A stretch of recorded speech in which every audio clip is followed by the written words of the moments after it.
Teman-teman sekalian yang dirahmati Allah Subhanahu wa taala, yang semoga selalu dijaga hatinya oleh Allah Subhanahu wa taala agar selalu thiqah billah, agar selalu percaya dan yakin kepada Allah Subhanahu wa taala.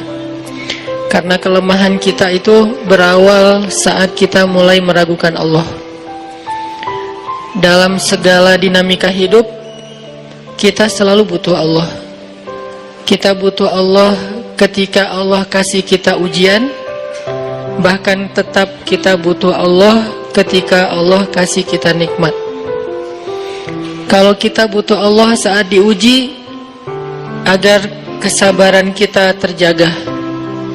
Karena orang yang tidak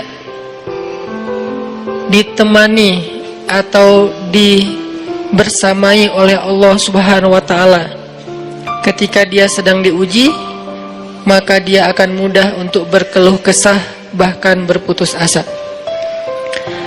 Kebersamaan Allah kepada dia saat dia diuji itu adalah Allah Subhanahu wa taala menghibur hatinya. Allah Subhanahu wa taala menenangkan hatinya. Allah Subhanahu wa taala menghidupkan hatinya dengan nikmat iman. Ala bidzikrillahi tatmainnul qulub. Innamal mu'minun idza dzukirallah wajilat qulubuhum. Bukankah dengan mengingat Allah hati menjadi tenang? Dan orang yang beriman apabila diingatkan dengan nama Allah, disebut nama Allah, maka hatinya akan bergetar. Ini bentuk Allah membersamai hambanya ketika dia dalam keadaan diuji. Allah menghiburnya dengan kalimat, alam yajidka yatiman fa'awa wa wajadaka dhallan fahada wa wajadaka ailan fa'aghna. Allah menghiburnya dengan kalimat, inna a'tainakal kautsar. Allah menghiburnya dengan kalimat, kalla saya'lamun summa kalla saya'lamun. Allah menghiburnya dengan kalimat, la tahzan innallaha ma'ana. Ini adalah ketika Allah membersamai seorang hamba saat dia dalam keadaan diuji. Allah membersamai hamba juga ketika dia dalam keadaan diberi nikmat. Karena tanpa itu, maka seseorang akan jatuh justru kepada dosa-dosa karena dia mendapatkan banyak kenikmatan hidup. Kalau Allah Subhanahu wa taala tidak menjaga dia saat dia diberi nikmat, maka nikmat itu justru menjadi jalan bagi dia untuk terjerumus kepada banyak dosa. Justru nikmat itulah yang menjadi penghalang bagi dia untuk mengingat Allah. Karena dia sibuk menikmati hidupnya, akhirnya dia terhalang dari mengingat Allah tepat waktu.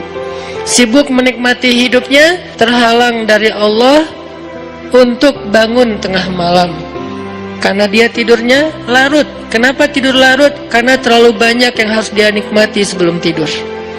Dia bisa makan-makan, dia bisa jalan-jalan, dia bisa ngopi, dia bisa ketemu teman, dia bisa belanja. Bahkan dia nunggu midnight sale untuk bisa menghabiskan nikmat yang Allah kasih kepada dia.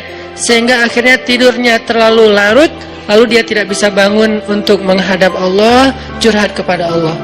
Hal yang selama ini dia lakukan justru ketika dia diuji oleh Allah. Ketika diuji oleh Allah, mudah bagi dia bangkit tengah malam, curhat, sujud panjang, menangis dalam doa.